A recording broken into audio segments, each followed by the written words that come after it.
on the phone with us, we have Representative Billy Mo Buckbee and Representative Pat Callahan. Everybody say hi. Hi, Mike. Hey, Mike.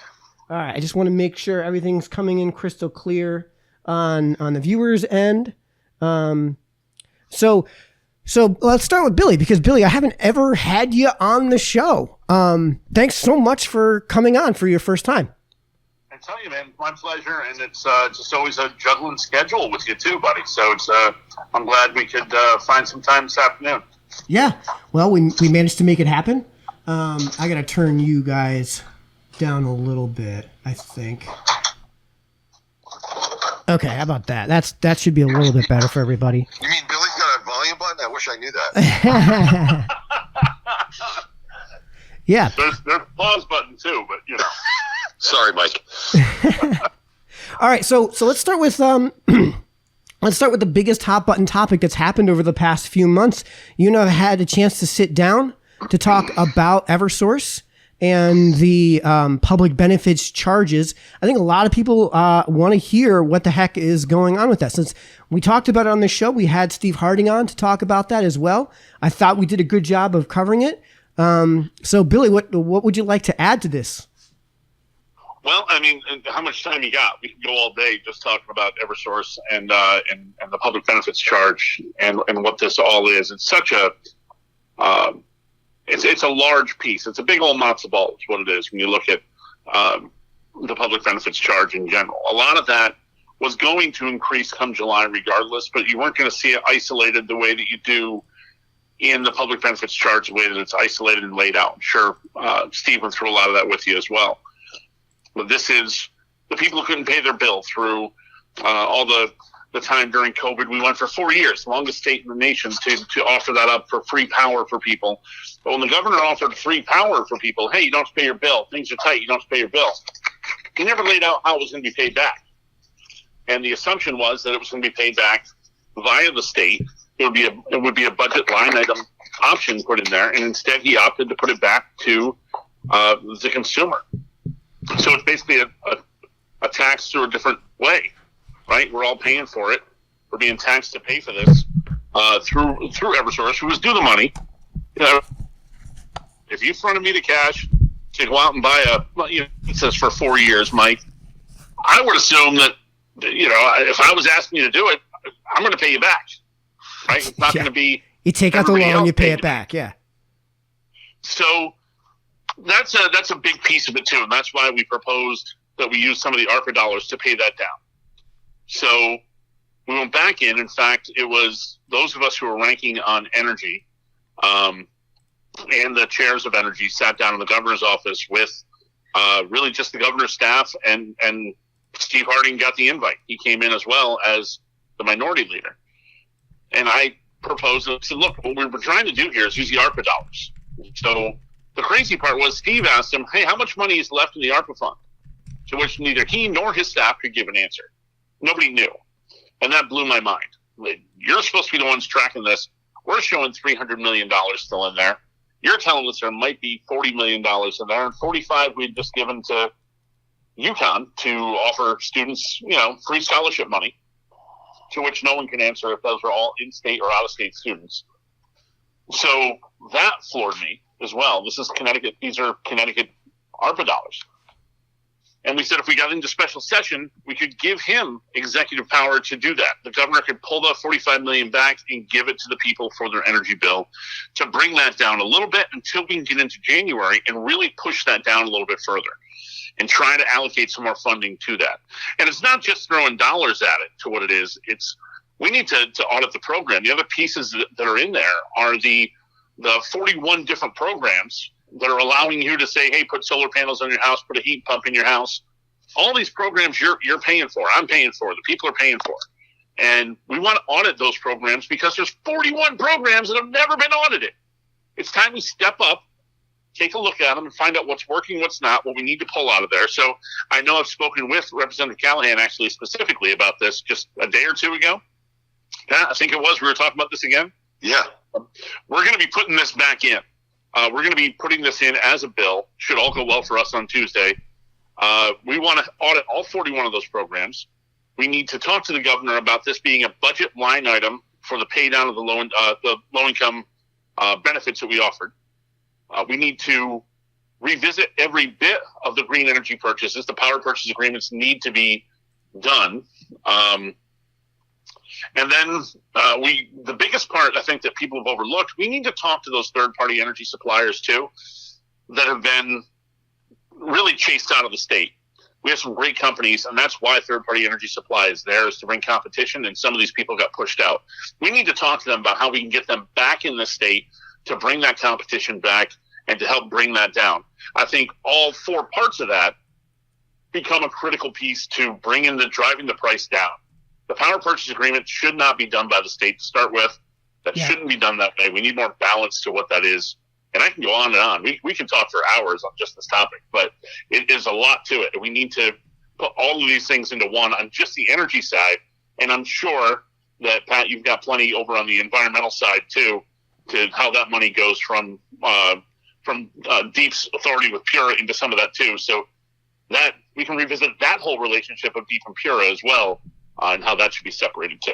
So before we go over to Pat, I just want to let people know that we're on the phone with Representative Billy Mo Buckbee and Representative Pat Callahan. Buckbee represents the 67th district here in New Milford, and Pat Callahan represents the 108th district. They'll both be on the ballot on Tuesday. Right now we're talking about the public benefits charges and the Eversource bills for those who are just tuning in. And very quickly, Pat, before we go to you, I want to let people know that part of why I was really excited to get Billy on is because Billy was the lead sponsor on the bill that got the public benefits charges bifurcated into a distinct category on your electric bill so you could actually see them. And, don't take this the wrong way, Billy, but it's kind of the source of the outrage over the last few months over all of this. No, not at all. I don't take that bad at all. I'm the one who shined the light on the cockroaches and that's the reason why people are ticked off. And I'm really happy that people are able to see it more clearly now. Yeah. Daylight, best disinfectant. Pat, so you were on the, I think it was the Energy Committee. Is that correct? No, Billy, Representative Buckbee is ranking member on Energy and Technology. Okay. Myself and Senator Harding are ranking members on the Environment Committee. Environment Committee. So, correct. Yeah. So what would the Environment Committee's role be in all of this? Well, that's as Representative Buckbee was talking about. A lot of these green energy incentives get thrown on your bill. Where do they should be vetted out through committee and public hearing, but they're not. So, for instance, we had a bill, House Bill 5004, that was proposed last session. It went through Environment Committee that I was opposed to because it was talking about phasing out fossil fuels over the next several years, but with no talk about replacing them with something else. Now, electricity use is not going down, as you know, Mike. It's going up. Yeah. With AI, with electric vehicles, and they're talking about taking away 60% of the generation power with natural gas. Natural gas is cheap and plentiful, but instead they want to opt for more expensive versions. If you want to start talking about modular nuclear power, great. We're already building them in Groton and putting them in submarines, but that's what's being done in other countries around the world for cheap energy.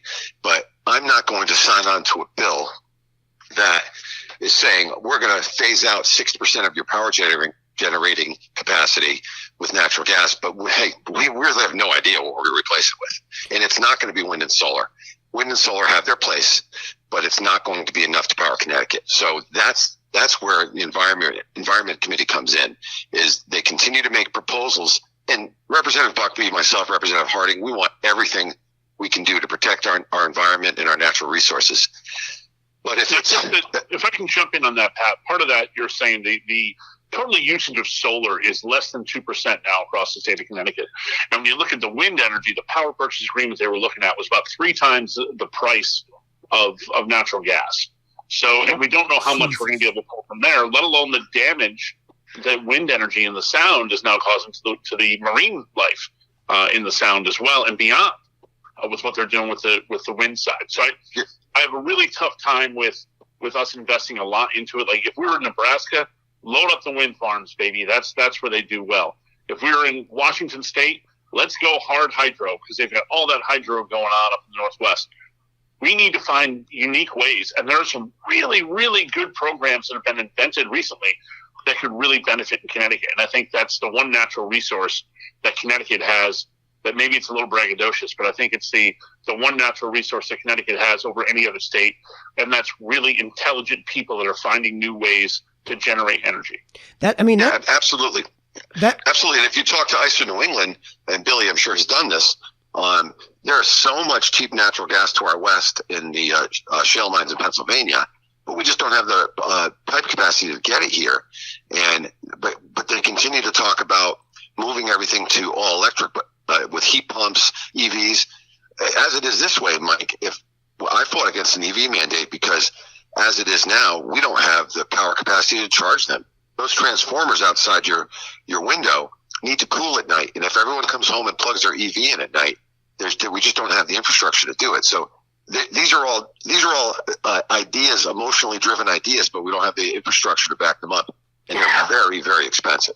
Yeah, I mean, so what it sounds like what Billy's getting at is that when you have an extremely intelligent base that you can leverage, and really not a whole lot in the terms of, lots of daylight. We have this thing called winter where there's this thing called snow. So solar panels don't work so great when they're buried under 1.5 feet of snow. We're not getting as much snow as we've been getting, but he's also right. And you guys are also right about the wind situation. Like, we don't have reliable, sustained winds throughout any part of the year. And it sounds like what you guys are getting at is what I call the litmus test, which is nuclear on all of this. So, Billy, you want to take that one? Yeah, look, nuclear is certainly a very green alternative. We get some feedback and pushback on what do you do with the cells afterwards, and I get that. And that's something we need to work on. But nuclear we have an aging system. It was really incredibly, I can't tell you how important it was that we did support Millstone. And yes, energy is a variable rate. That's going to be a concern down the road. But we got a sustainable price from Millstone to keep Millstone open. Had we not done that, we'd have had blackouts and brownouts across the state and across New England. We need to go work with the other states throughout ISO and get more of them paying into what we're doing for the committed nuclear. We need to look into additional nuclear, which the governor is surprisingly in favor of additional nuclear throughout the state. And the other thing we really have to look at, Pat, you brought up the gas pipelines. Everybody's worried about, will that Algonquin line get through here quick enough to make that happen? We have the pipeline here. The pipeline runs through Western Connecticut. Yeah, right here in New Milford. Exactly. Perhaps that's the solution, that we build more in Western Connecticut. I'm not saying in New Milford. I'm saying in Western Connecticut that we go with something that is natural gas. We've got the pipeline. We've got the source right here. The Algonquin line would come down through Stanford, down that way, southern Connecticut. It's not going to help us so much. We need to do something up in northern, northwest corner, something that we can do this with. And we've seen the testing come through. Everybody's worried about the place over in New York State testing air quality. Yeah, we should. And they did. And the air quality's fine. So we need sustainability with our energy, and natural gas is 10 years ago where they told us we had to go in order to get there. And we started putting things in line to go that way. And now what happens? Now, no, that's not clean enough. It's only 99% clean. Well, do you want your lights to work 99% of the time, 50% of the time, 20% of the time? We need to have sustainable source of this energy as well. Right. And if I can interject, Mike, Billy makes a great point. He's talking about Cricket Valley, obviously over off of Route 22. I wasn't going to name them. You can name them. I wasn't going to name them. No, but it's been very successful. And Bill's right. They did monitoring stations, and it's very clean. And when talking to the people who work for the suppliers for natural gas, at this point, they know they have hundreds of years worth of cheap natural gas. So we're saying, and it was, what year was it, Billy? I forget what year that they started pushing. I think it was way back, maybe 14 when Malloy was around. They were talking about switching everything to natural gas. And now, this past year, no, let's take it away. So they continue to, they'll push natural gas or something like that. And then the industry responds and they say, well, we no longer like that. So we're going to yank that rug out from under you guys too. But so the bottom line is, we're getting a little bit into the weeds with this, but the bottom line is, Bill's right. There's 41 charges on our bill. Many of those charges are pet projects that the public never gets a chance to air their opinion on. And those need to get out of the bills. I think the people should only be paying for what it costs to get power to their door. And instead, they're lumping on all these pet projects. And people have now, thanks to Bill and the legislation he got pushed through, he shed light on it and people are not happy. Why should you, Mike, pay for someone else's charger? Why should Billy pay for someone else's heat pump? It's not fair. And let's go a step further in that. And I know we're deep into the weeds here, but let's step out into the rough here where my golf ball usually lands. Let's get way out in the rough. So, Pat, I'm just curious, if somebody wants to sign on for one of these programs, who would be the primary source to set that up in the funding for some of that? Who might that be? Deep. Would that be the Green Bank?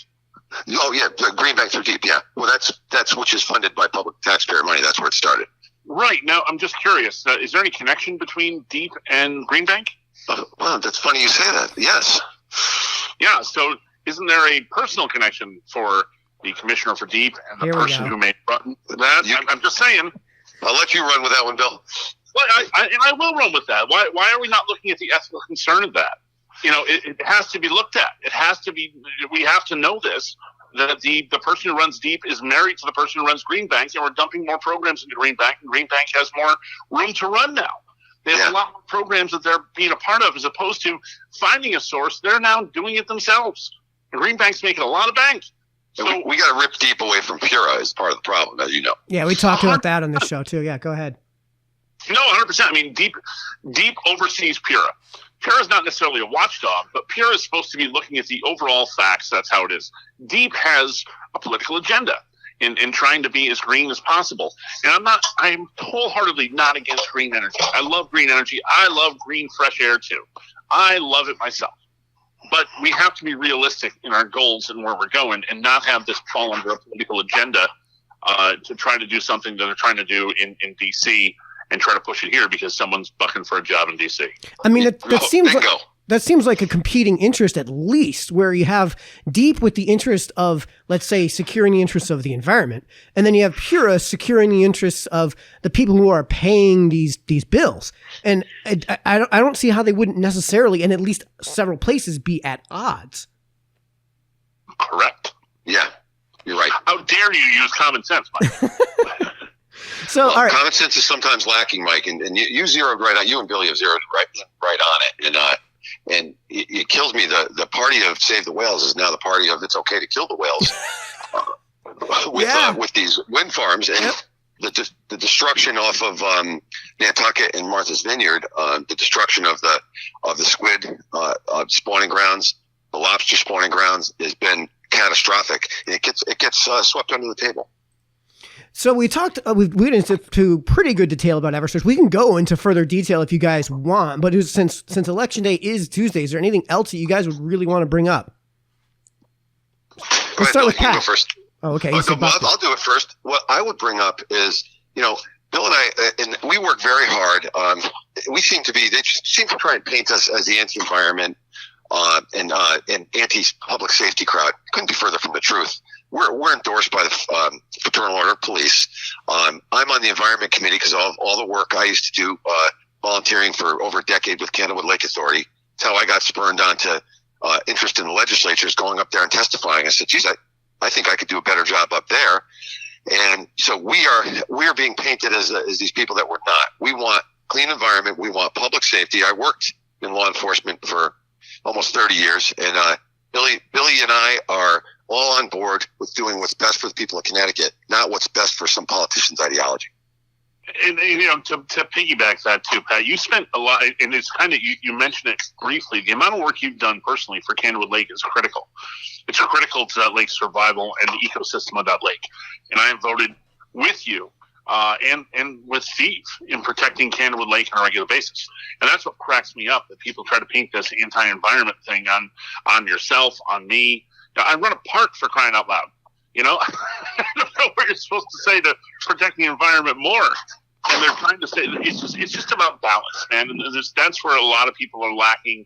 The common sense is lacking. It's very uncommon at this point in Hartford. Aside from, Mike asked for other topics. We've talked about the local zoning issues that we're fighting on a regular day-to-day basis in Hartford. Right. That the state wants to take over all zoning for the town. And look at the amount of people in New Milford alone that are ticked off about these new apartment complexes going up, and that, it's the state's fault. And it is the state's fault. We are to blame as a state for having that happen. But we are really outnumbered up there, and we're screaming from the rooftop. And it's a very difficult battle. And this is 8 years now for me in the legislature of uphill battles. And you're fighting constantly with people who want to put more government control on things when we need to leave them in the local hands. So, all right. So that's a point towards devolution, it sounds like. So, if you two just had a supermajority in Hartford, I think personally I would be happier with the way things were going, but you don't. And with that said, you know, for the past few years, there's been a supermajority in, I think, both houses. Do I have that correct? No. Supermajority in the Senate, not in the House. Supermajority in the Senate, not in the House. Democrats. So you guys are going to be fighting that uphill battle. So what is the strategy to get anything bridged? I realize that there are topics that are non-issues, that are non-starters. There's no point in wasting your time talking about them because they're not going to budge. But are there any things where you can actually get some, let's say you can get the gap bridged, and what's the mechanism to do that? You know, that's a great question, Mike. And I think that's one of the things that really helps for me. And I know for Pat, you've done a heck of a job in establishing relationships. And I think there's a lot of people up there who are, there's plenty of people who are straight party driven, and some of them have risen to the top of leadership. But the nice thing for me is establishing that relationship with not only your chairs, but the leadership of the other party. You know, the great thing is, if I really wanted to, I can hang up from this call, because I wouldn't do it on this call, and I can call the Speaker of the House, Matt Ritter, and he'd pick up for me. And the reason he would do that is because we've had cordial conversations about things. We don't have to agree, but Tip O'Neill and Ronald Reagan went out for a beer all the time.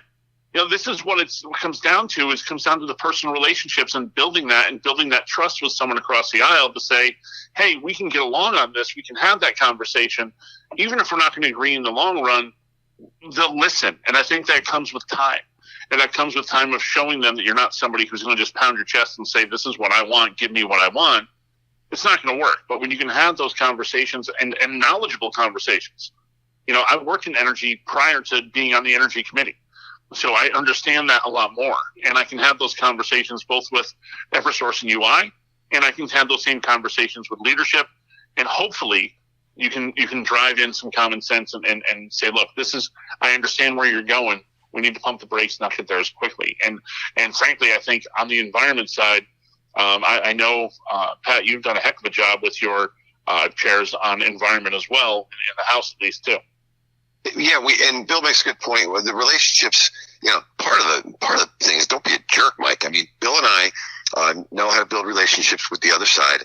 I was on the phone with both of the Senate and the House chairs of the Environment Committee this past week, and it was just to call and say, how you doing? I know election time is stressful for you too, and I hope we all get through this okay. Obviously, we want more numbers. Well, I'm going to have to work with someone from the other side on those committees, and the relationships we developed, we're actually friends. So people out there listening, this is not sometimes at the national level, you see all the talking heads, it's all about banging heads and fighting. We actually try and compromise and come to agreements to the point, I think, Bill, you remember it was the end of last session or the one before. We finished early because Matt Ritter, the speaker, stepped in and said, I can't believe how much we've gotten done, to the point where we're early because we can work together. But Bill and I have an approach where it's a fact-based approach. We study hard for our bills. We make sure we go into committee well-versed. And if we can't get from the other side an articulated benefit for the people of Connecticut, we're going to put up a little bit of a stink, and we're going to try and find a compromise where there's going to have to be a cost benefit. So you guys have a little bit of inside baseball on this. So I'm sure there's something that's going to be on your ballots, folks, on Tuesday here in Connecticut.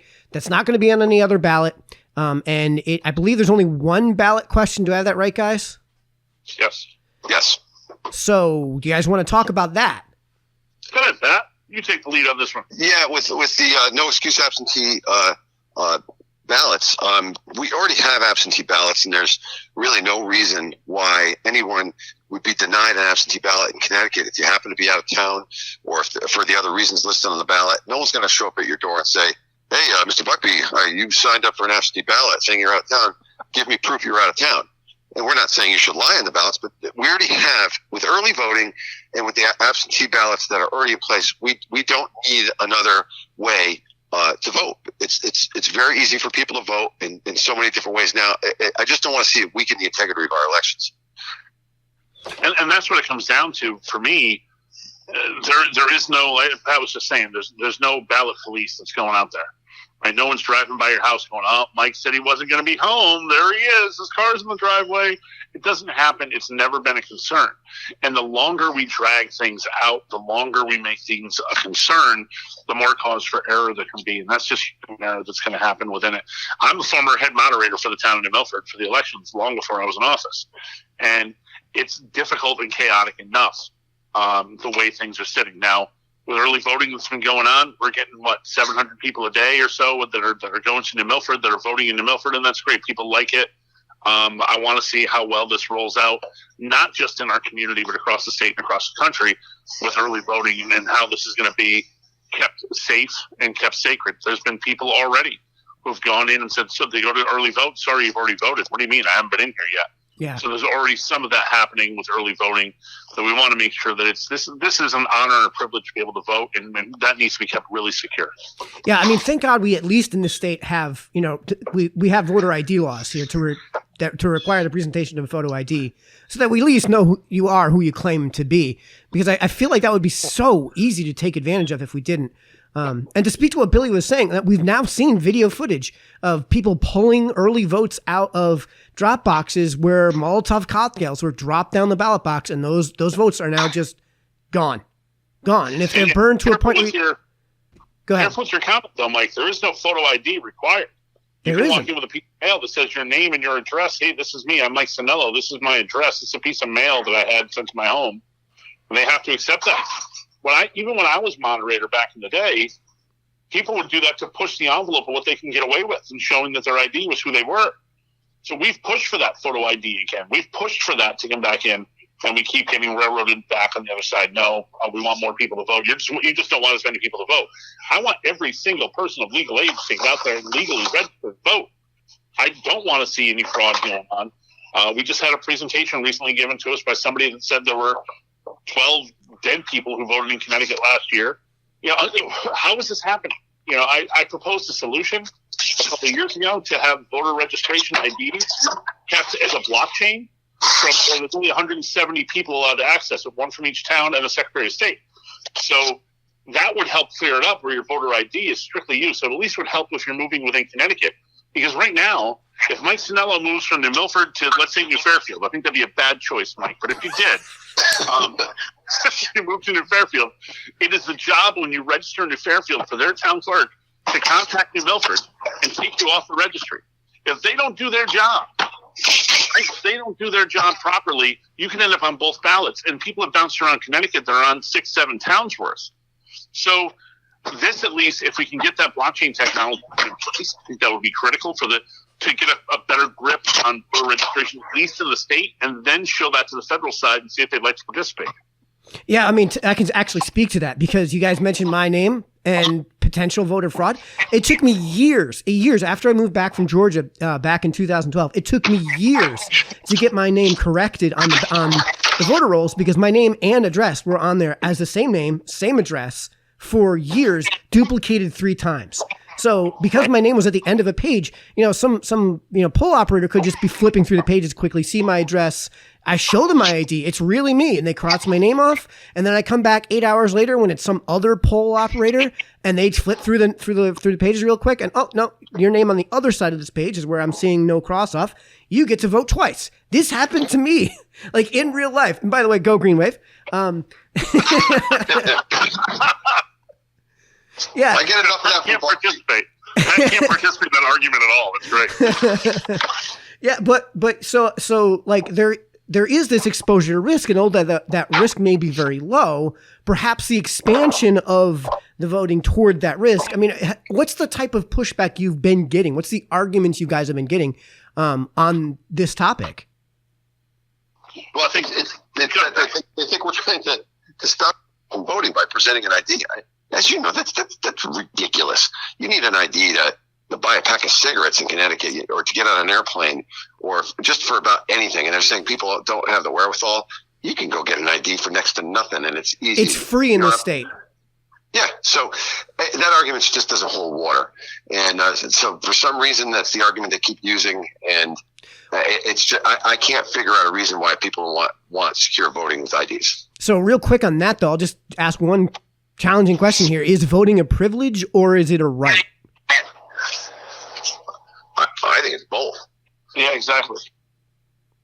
It's a right if you're not a felon, so there's I think it's a simple answer. I think it's both. All right. I mean, I think it's a privilege of citizenship and qualifications for that registration, but it's a right if you're a citizen in good standing. You should be able to, but it's also a lot of people don't exercise it, so I think it's a privilege as well. Would you have supported? There was a measure that never made out of the committee, and I think Billy knows which representative I'm talking about out of Wilton. There was a measure years ago potentially to have mandatory voting in the state of Connecticut. Would you guys have supported that? As much as I think it's an honor and a privilege, I think the mandatory piece is putting government where it doesn't belong. I think, Pat may disagree with me on that. I think it's an honor and a privilege to be able to do it, and I think it's something everyone should take very seriously. They should be doing their homework. I've had people tell me flat out they're voting a certain way because they're voting straight across the board, and I always say, especially locally, it's better to vote for the person than it is for the party.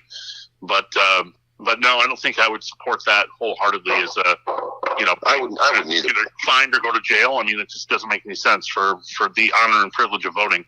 I'd love to see more people show up to vote, but I think that's a bit extreme. Yeah, because if I choose to be a silent protester and not vote, not that I'd ever do it, but I think that's my prerogative. And certainly I would never call out the person who put it up there, but Rob Sampson would certainly disagree. Well, I was thinking of a guy whose name starts with Will, but yeah. So I mean, I don't want to tie you guys down too long. I've had you guys here for a little over a half an hour. I mean, I'd love to have you guys stand as long as you guys are willing to chat. I've got a bunch of stuff I'd like to talk about. Are you guys? I don't have much more time. There's a bunch of stuff I've got here. I've still got some haunted trail stuff to get cleaned up, and things are a little chaotic. But I'm certainly. I'll give you a couple more minutes. Well, same with me. Yeah. Yeah. You know what? Then in that case, I'm grateful to have you guys on, especially Billy being this being his first appearance on the show. Let's just close with this. Where can people follow you? Where can people reach you? What's the best way? Well, you guys are our local representatives, so what's the best way for people of the 108th district and people of the 67th district to reach out to their representatives? I got to tell you, I think every rep does it differently, right? I mean, like Pete Bass hands out a cell phone number, so somebody call his cell phone. I don't have the guts to do that. All fantastic for him. It's difficult for me, and it's difficult when people start going social media, email. Telephone, tell you in person. I love when people stop me and like Stop and Shop or Big Y and want to talk. That's great. That's fine. But if it's a serious topic, repbuckbee.com, you're right into the Capitol. This way, all of the requests and questions are kept in one place. So it's easier to go over not just on my own, but with my staff and say, okay, can we check this? Can we get this? Can we get this? I'm not leaving the one who reached out on Facebook to ask me a question. My Facebook Messenger is a response of please reach out to my office in Hartford. So that's my preferred way. That just keeps everything there so I can't lose track of somebody who might be looking for me. How about you, Pat? Well, with me, I think I never remember web addresses, and if I think I do, I type them in wrong. So if someone were to just simply Google Rep Callahan, Connecticut, there's my contact info. Super. Well, I'll let you guys enjoy the rest of your day. I'm assuming you guys are not going to be enjoying football since every team stinks in the area. Yeah, the Giants are on right now. That's good for if you need to take a nap, but that's about it. I'm a lifelong Bears fan. I'm not going to talk about last week. They've got Arizona for the late game, and I hope to catch some of that. We'll see. Yeah, and we won't talk local baseball either. So thanks, guys, for coming on, and we'll be in touch. Thanks, Mike. Mike, let me follow up to his Bears comment. I have to tell you a quick one. If you got a second. We got time. Oh my! Let's do it. Oh my dad, Boston College, got recruited by George Halas and went to the Bears. Cool. And then he, made it through the preseason, and thinks he's riding with his roommate on the flight home from a Packers preseason game. And the guy says to him, "Bobby, you had a great game. They're going to keep you for sure. And Papa Bear's going to keep you." Well, that turned out to be George Blanda, and they cut my father and kept Blanda. Well, they missed out. They totally missed out on that one, I'm sure. But I'll leave you with that story. It was great talking to you, Mike, and I hope please stay in touch. Yep. See you guys. See you, Billy. See you guys.